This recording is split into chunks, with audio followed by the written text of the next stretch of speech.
J'ai certainement vécu l'événement tech le plus incroyable de ma vie et je vous le partage aujourd'hui en vidéo et après l'intro.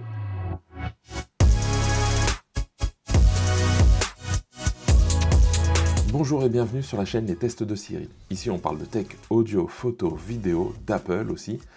Et on parle de tech donc en général, on parle de plein de choses dans la tech. Et mon intro n'est pas exagérée, en tout cas c'est comme ça que je le ressens, parce que je reviens du CES 2026 à Las Vegas. Alors je vais être très franc avec vous, j'ai du mal à m'en remettre. Ça fait une dizaine de jours, d'ailleurs il n'y a pas eu beaucoup de vidéos, voire pas du tout de vidéos qui sont sorties sur l'événement, ça va arriver. Donc petit disclaimer avant, petit avertissement, si vous voulez vraiment que des tests approfondis, machin, etc., regardez bien, dès qu'il va y avoir CES, il ne va pas y avoir de tests approfondis, ça va être des présentations. Hein.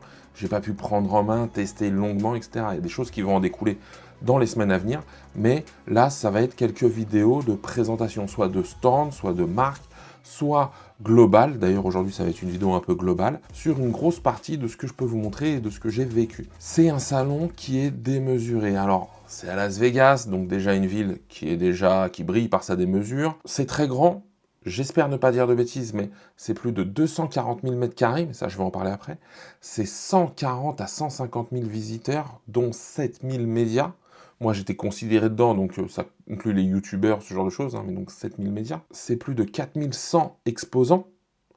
Donc, quand je parle de démesure, je m'explique, le salon dure 4 jours. Sur les 4 jours, je n'ai pas tout vu. Voilà, je ne peux pas dire plus clairement, je n'ai pas tout vu. Parce que déjà, le salon s'étend dans toute la ville au final. Ça, c'est le premier point. Ce qui est très déstabilisant, ce qui est un peu dommage, mais ce que je peux comprendre. Vous avez un endroit qui s'appelle le Convention Center, qui est le lieu un peu qui pourrait ressembler au parc des expositions de Paris.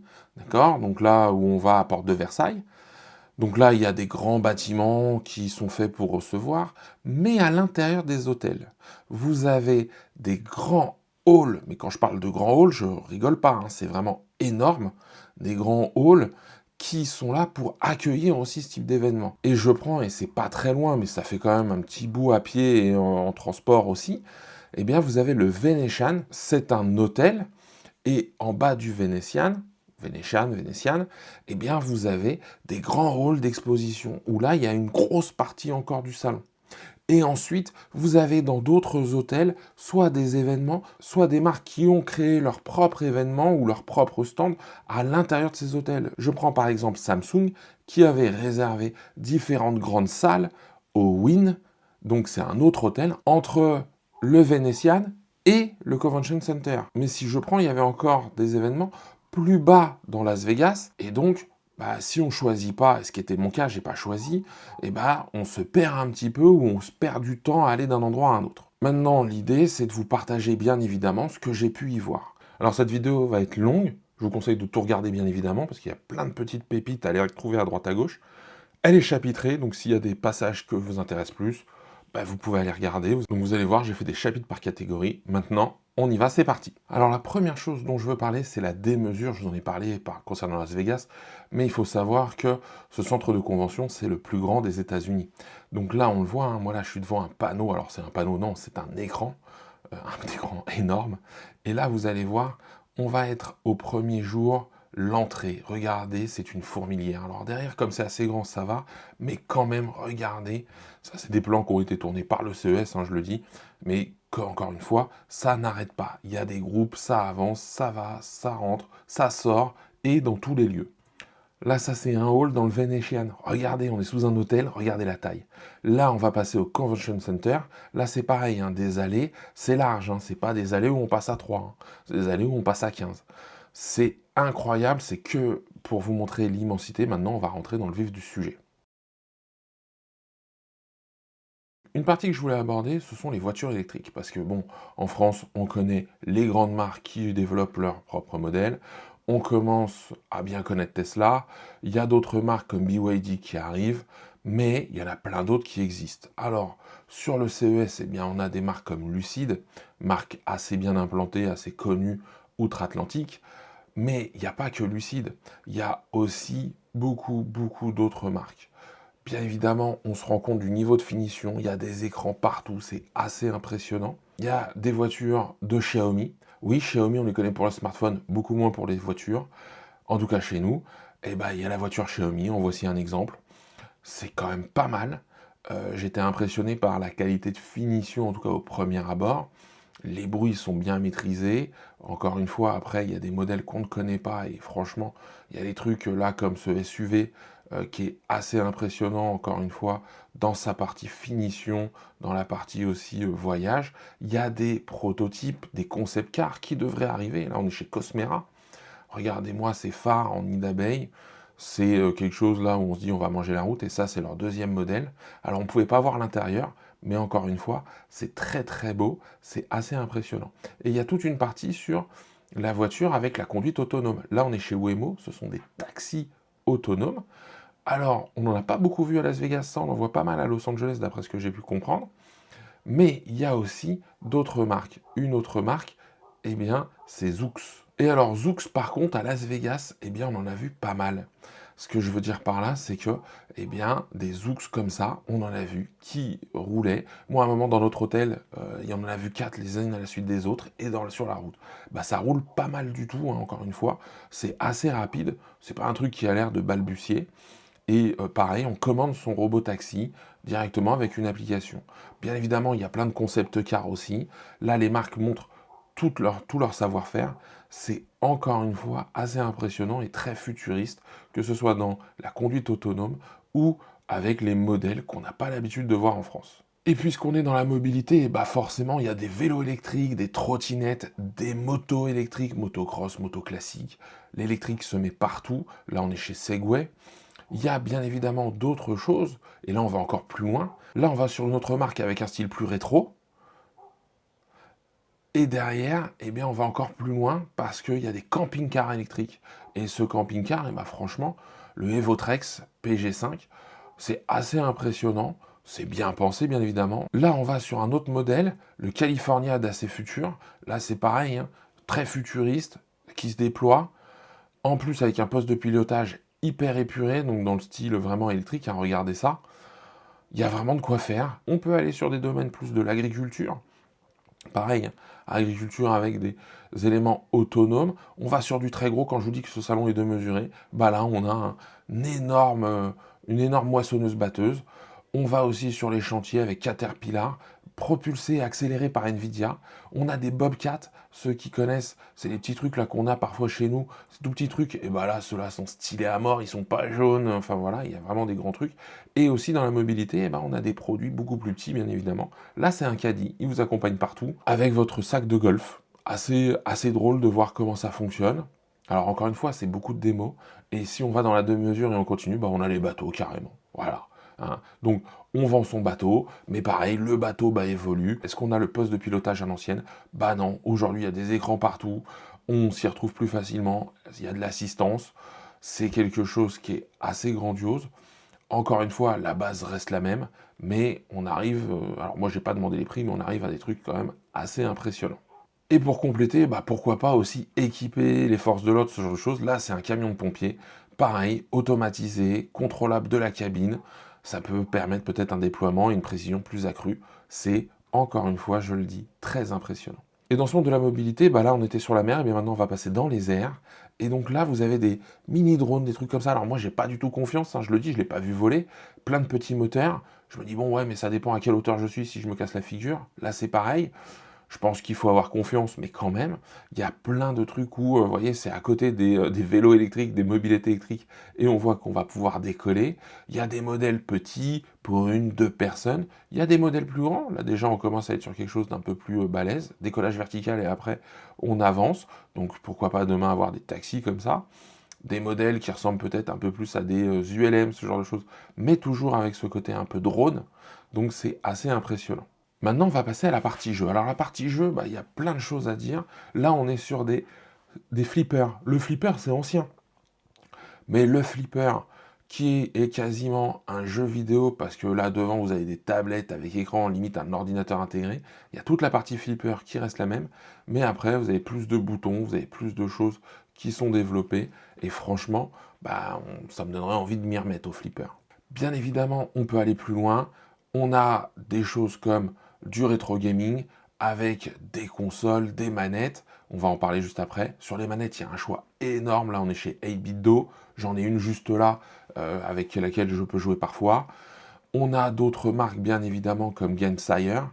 Il y a vraiment de quoi faire. Et c'est, encore une fois, quelque chose où, quand on ne connaît pas, pour transformer son smartphone en console ou avoir une manette sur soi en permanence et avoir quelque chose qui fonctionne bien, ça peut, encore une fois, apporter plus et pas forcément plus cher que les modèles de grandes marques. Dans le rétro gaming, je vous en parlais, on a été chez MyArcade. MyArcade, j'ai beaucoup aimé. Pourquoi? Alors, pour plusieurs raisons.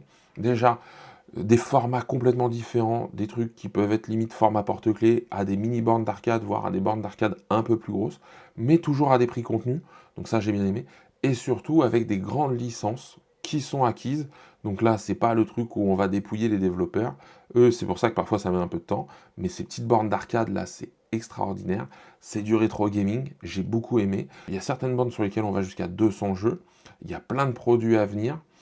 J'espère un jour pouvoir vous en présenter quelques-uns sur la chaîne pour vous montrer un peu le fonctionnement, vous partager le plaisir de ce côté-là et éventuellement le faire partager à ma fille et lui montrer un petit peu à quoi papa jouait quand il était plus petit.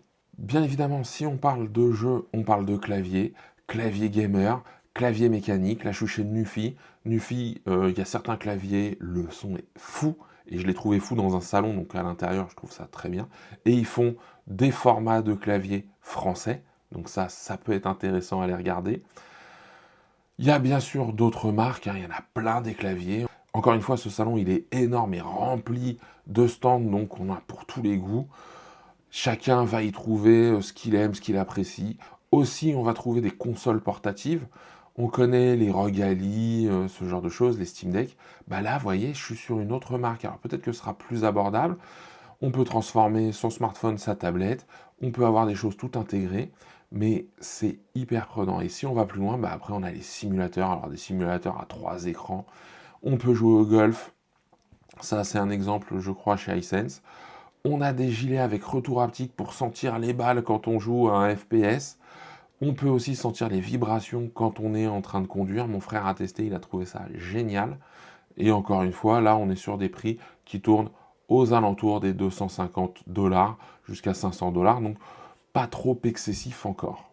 Et ce qui va bien avec le jeu, c'est quoi? C'est les réalités augmentées, les réalités virtuelles. Il y a plein de casques, plein de lunettes qui sont proposées.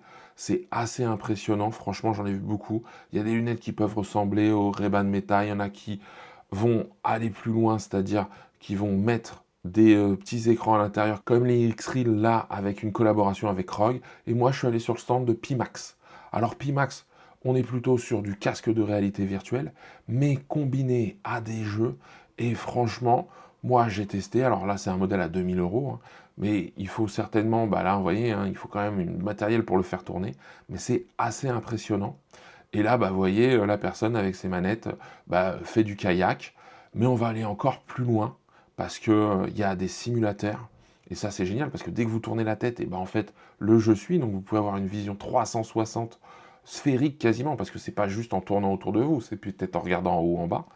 Donc ça fonctionne sur les simulateurs de voitures, donc les courses, sim racing, etc. Là, on est sur quelque chose d'un peu rallye, mais ça fonctionne aussi sur les simulateurs de vol. Et donc là, on monte à l'intérieur d'un avion, et là c'est pareil, on tourne à gauche, à droite, c'est Top Gun, avec une immersion hyper prenante. Et derrière, là, vous voyez, là c'est quelqu'un, alors ça c'était une démonstration, mais cette démonstration est hyper intéressante parce que la personne est connectée, et là c'est un FPS. Et puis le CES, c'est aussi de l'attraction, c'est-à-dire que si vous voulez des sensations fortes, voilà ce que vous pouvez avoir aussi avec casque de réalité virtuelle également. On change de domaine, un domaine que j'ai trouvé avec moins d'innovation, en tout cas moi qui m'a moins fait flasher, c'est les ordinateurs, les tablettes, les smartphones. Alors j'ai pas tout vu, donc je suis peut-être passé à côté. L'AI, l'IA, l'intelligence artificielle arrive partout. J'ai bien aimé certains concepts, des triples écrans OLED, des écrans pliants, des écrans supplémentaires. Ça devient un peu la norme, en tout cas on en voit de plus en plus. Sur les smartphones, je vous dis, j'ai pas vu de trucs extraordinaires. Alors après, il y a des marques qu'on voit pas ou qu'on voit moins chez nous, comme TCL. Il y a des tablettes, donc tablettes pour dessiner, ok. Mais moi, ça m'a pas révolutionné. Je trouve que, je prends l'exemple d'un iPad, on s'est dessiné dessus depuis quelques années, rien de foufou. On continue bien sûr dans les accessoires, hein. Maintenant je passe aux accessoires. Ugreen avec ses batteries, ses trackers. Moi j'en avais acheté 4 pour 25 € qui fonctionnent avec Find My. J'ai vu des modèles que je connaissais, leurs NAS qui sont vraiment très très forts, hein, franchement. Là j'en ai vu un, il y a un petit écran intégré pour faire un suivi, il a été récompensé. Il y a les NAS moi que je vous ai présentés, donc ceux-là on les connaît. Mais par exemple celui-là en 6 baies, avec du Thunderbolt, le petit écran sur la droite, récompensé au CES. Franchement, un NAS que j'ai trouvé assez dingue. J'aimerais beaucoup avoir ça. On va y aller crescendo, mais c'est quelque chose qui fait plaisir, avec des spécifications assez poussées, hein. Je suis allé aussi chez ESR, on reste toujours dans les accessoires. ESR, des batteries en 25 watts, ça c'est hyper bien. Des choses assez classiques, hein, encore une fois. Des tout en un pour la recharge, comme ce que vous voyez là maintenant. J'ai beaucoup aimé le modèle orange, mais on m'a dit que c'était une édition limitée, je crois, réservée au Kickstarter ou un truc comme ça. Par contre, il y a une petite technologie sympa, c'est le Cryo Boost, c'est-à-dire que ça refroidit, en tout cas ça fait pas chauffer le téléphone. Et en plus derrière, normalement ça améliore la recharge. Il y a aussi des porte-cartes, je vous en ai déjà présenté, avec sangle et également équipé de la puce pour Find My, donc localisé. Comme ça, si vous le faites tomber, vous pouvez plus facilement le retrouver, encore une fois, dans la limite du raisonnable. Et bien évidemment, après, ils ont des coques, ils ont tout ça. Il y a de quoi faire chez eux. C'est vraiment quelque chose, moi, que je trouve assez complet et une gamme très large et assez qualitatif à des prix plus abordables que les produits originaux.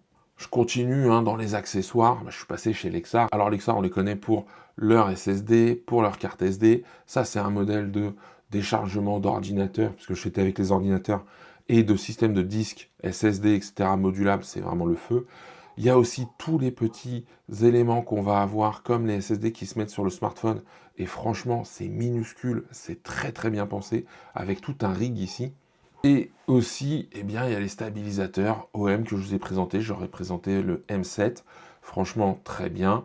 Il y a aussi d'autres marques un peu moins connues, un peu moins vues, comme Baseus. Baseus, pareil, des trucs hyper intéressants, surtout au niveau de la recharge. Les casques peut-être un peu moins, mais quoique je ne les ai pas testés.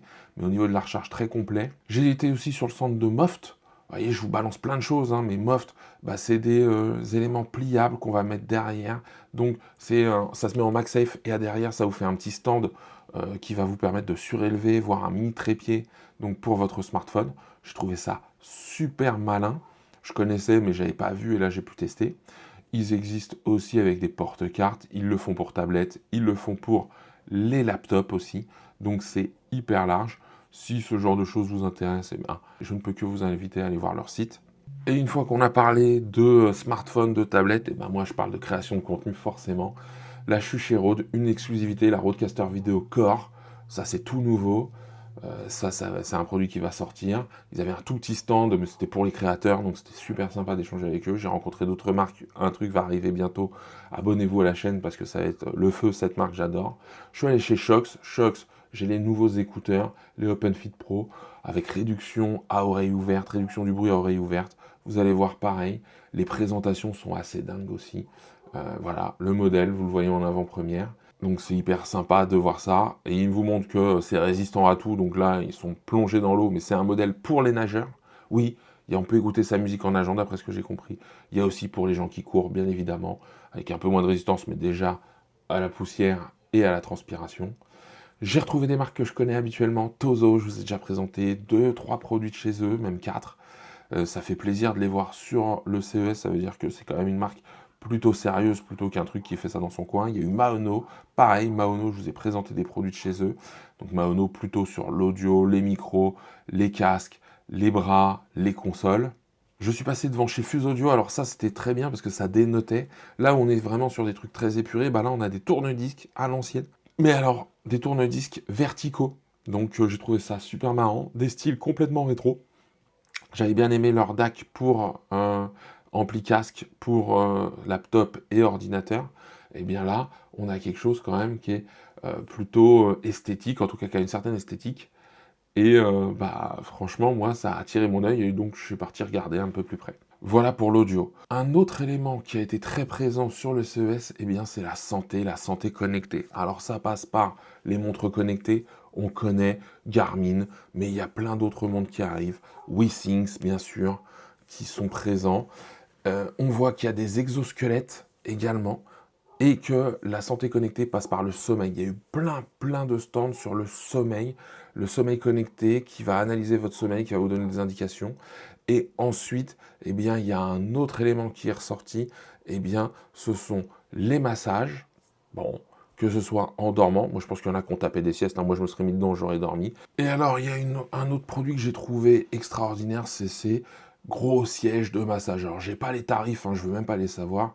Siège de massage Bumblebee carrément, hein. Mais je voyais qu'il y avait une queue de dingue, et ça fait faire des mouvements, et ça vous masse en même temps. C'est assez impressionnant à voir, mais il faut beaucoup de place chez soi. Et dans la santé connectée, eh bien, il y a les bacs connectés. Ça, c'est un truc qui se développe beaucoup. J'ai vu beaucoup de stands. Bien sûr, je suis passé chez Ultra Human. Il y a plein de choses à prendre. Ça m'a fait plaisir de les rencontrer en vrai. On voit qu'il y a pas mal d'éléments comme le Blood Vision, la santé mentale. Comment dire, il y a un élément qui s'appelle Home qui vient analyser votre intérieur. Il y a des capteurs de glycémie. On va en reparler un petit peu après. C'est encore une fois très fort, parce que c'est une santé connectée plus globale. Alors là, vous voyez Home qui vient analyser votre intérieur, la qualité de l'air, etc., pour vraiment prendre tout en compte, pas que juste vos mouvements. Il y a plein d'autres choses qui viennent expliquer peut-être pourquoi on est moins bien. Et après, il y a tous les systèmes avec PowerPlug, des petits logiciels, parfois gratuits, parfois payants avec abonnement, qui viennent regarder des éléments plus précis, comme la santé mentale, comme votre respiration. Et donc derrière, il y a des conseils associés, et c'est ça la force, hein. C'est que derrière, les conseils associés vous permettent certainement de mieux prendre en compte ce que vous vivez et comment vous pouvez l'améliorer. Et donc la concurrence est rude, hein, parce que il y a plein d'autres marques qui arrivent. Là, on est chez Lunaring. C'est assez beau. Il y en a certaines aussi qui ont des contrôles pour faire des interactions avec son smartphone ou son laptop. Donc ça, c'est génial. Bien évidemment, au CES, eh bien, il y a tout l'univers de la maison. La maison, on commence par quoi? Eh bien, on va commencer par les télés. On est passé sur le stand d'LG. Cet écran est assez incroyable parce que avec ce cadre blanc qui est simulé, avec du micro LED, eh bien, on a vraiment l'impression d'avoir pas une vision 3D, mais d'être immergé dedans. Ça rend très bien sur smartphone. Je peux vous dire que dans la réalité, c'est extraordinaire. Ils ont des écrans d'une finesse. Alors, eux, ils en ont rien à faire, hein. Ils les accrochent comme ça, ils en mettent 15, 20. Il n'y a aucun souci. Là, je suis toujours chez LG. C'est un écran transparent. Là, on est à l'arrière de l'écran. Vous allez voir le devant de l'écran, parce que là, on se dirait, le contraste n'est pas fou. Devant, c'est quand même pas du tout la même chose. Regardez l'angle de vision de cet écran. Déjà, là, on a quelque chose d'assez impressionnant. Et alors, ce qui est top, et là que j'ai pas eu, mais c'est qu'on peut faire remonter un petit rideau noir derrière pour venir accentuer, si on veut pas la transparence, ce genre de choses. LG avait un stand énorme, mais alors je peux vous dire que Hisense et TCL avaient des stands tout aussi énormes. Là, on est chez Hisense. Mini LED, OLED, les tailles d'écran. Ça, c'est sûr que chez moi, le 55 pouces que j'ai, il paraît ridicule en QLED et qu'il y a déjà quelques années. Là, on est sur des choses super intéressantes. Par contre, attention, je le dis, on voit quand même des grosses différences, même sur les stands, entre les différents écrans, les angles de vision, le contraste, la luminosité. Donc c'est hyper intéressant parce que quand on les voit face à nous, on n'a pas forcément tout ce choix en magasin. C'est hyper fort. Là, c'est pareil chez TCL, hein. De l'AI, même des grands youtubeurs qui montrent des choses. Regardez le recul qu'il faut par rapport à la taille d'écran. Ça donne envie, hein. Et alors, je suis arrivé sur ce stand et j'ai trouvé ça extraordinaire. Vous voulez déplacer votre télé, vous avez une surface vitrée, let's go. Allez, on y va. C'est une télé avec des ventouses. Est-ce qu'on doit avoir confiance? Je sais pas, mais moi ça m'a impressionné parce qu'on peut mettre sa télé partout. Je reste dans la maison, on passe à l'électroménager. Alors, je ne vais pas faire longtemps dessus, mais là, on est chez LG. LG avec sa gamme signature, qui est assez dingue. On a le traîneau du Père Noël, des écrans, de la transparence, des trucs connectés, on allume, on éteint, un écran sur le four, parce qu'il y a une webcam, en tout cas, il y a une caméra dans le four qui vous montre la cuisson des aliments. Ok, on pousse vraiment le concept. On a la plaque de cuisson, pareil, qui est, connectée. Chez LG, on a des pare-brises avec de l'air. Donc ça, c'est pareil, hein, c'est assez fou. Donc là, on aura terminé avec LG. Dans la maison connectée, bien sûr, il y a les copains. Là, on va revenir sur des choses qu'on connaît un peu plus. Mais là, on est chez Switchbot. Là, vous voyez 3 produits, mais vous aurez une vidéo dédiée au stand Switchbot parce que, comme ce sont des partenaires, je me suis dit, tiens, les mettre en avant. Et je trouve que, encore une fois, les innovations sont intéressantes. Vous avez d'autres marques comme les fans que je vous ai présentées avec les robots aspirateurs. Il y a encore plein d'autres marques que j'ai pu voir, hein. Vraiment, elles sont toutes là. Bien évidemment, nous avons Roborock, et regardez quand il y a des annonces, le monde qu'il y a pour le dernier aspirateur robot. Je suis pas à ce niveau-là d'engouement, mais c'est quand même assez dingue de voir ça. Bien sûr, il touche à d'autres domaines aussi, on en parlera. Mova est présent avec tous les aspirateurs robots. J'ai pas trouvé de grosses innovations, j'ai pas trouvé de gros trucs. La détection d'objets, ok. Les anti-enchevêtrements, les côtés où on a des bras qui viennent pousser. Ça, on l'avait déjà vu 1 ou 2 années précédemment. Bon, les robots qui montent les escaliers, pourquoi pas. Il y a encore une fois plein de marques représentées. Ok, ça on a l'habitude de voir. Narval, voilà, je vais pas faire le trop long dessus. Il y a de quoi faire au CES. Si vous cherchez un robot aspirateur, voilà ce qu'il faudra retenir. Si on a la flemme de passer l'aspirateur, eh ben on peut avoir un robot qui est un robot de lavage de vitres.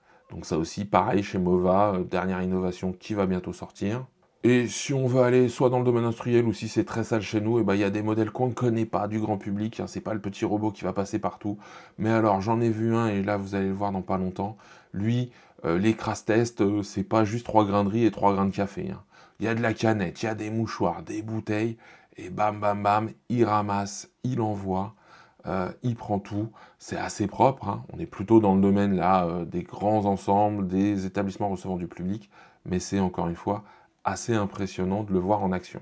Quand on parle de maison connectée, on parle aussi d'éclairage. Newer se lance dans l'habitat connecté et la maison connectée avec l'éclairage. Vous aurez une vidéo dédiée parce que c'est un peu une exclue. En tout cas, ça fait partie des premières vidéos que vous verrez là-dessus et pas que le côté professionnel qui garde sur la vidéo. Donc on en reparlera. Je spoil un peu, mais je vous montre pas tout. On va aussi chez les concurrents. Il y a Govee qui a pas mal de choses au niveau de l'éclairage.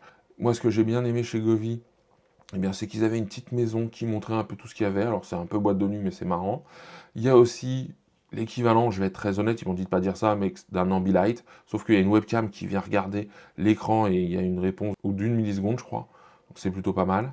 Bien évidemment, quand on continue, il y a Aqara. Aqara incontournable, hein. Si vous avez un système Apple, ça marche quand même pas mal, c'est plutôt bien reconnu. Moi, je vous ai présenté des serrures connectées de chez eux, un détecteur d'humidité ou de fuite d'eau. Là, il y a des modèles de lampes, de caméras, c'est très large. Et il y a une nouvelle tendance qui sort, ce sont les jouets connectés. Alors des petits robots comme ça, mais robots jouets. Switchbot en a un, là je vous en montre d'autres. Ça ressemble à des laboubous. Il y a vraiment de quoi faire et différents modèles, différents usages. Mais en tout cas, c'est très mignon. Et pour les allergiques comme moi, ça peut être un remplaçant du chien, même si c'est un peu malheureux, je le sais.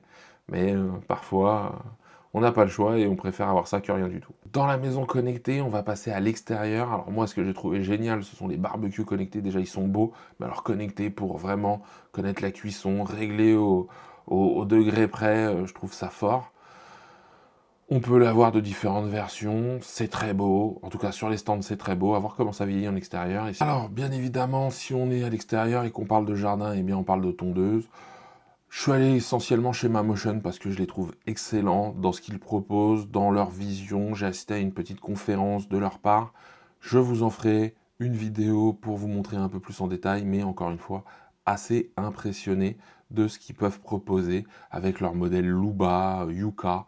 Franchement, une marque à suivre si vous voulez un robot tondeuse qui envoie, certes avec un certain niveau de prix, mais qui confère à la qualité et qui est encore une fois quelque chose qui, moi, m'a bluffé. Je vous en avais présenté un d'une autre marque, mais en tout cas avec cela, on sent qu'on passe une étape. Alors, vous pouvez arroser votre jardin, mais si en plus vous avez une piscine, et ben vous allez avoir des robots piscines.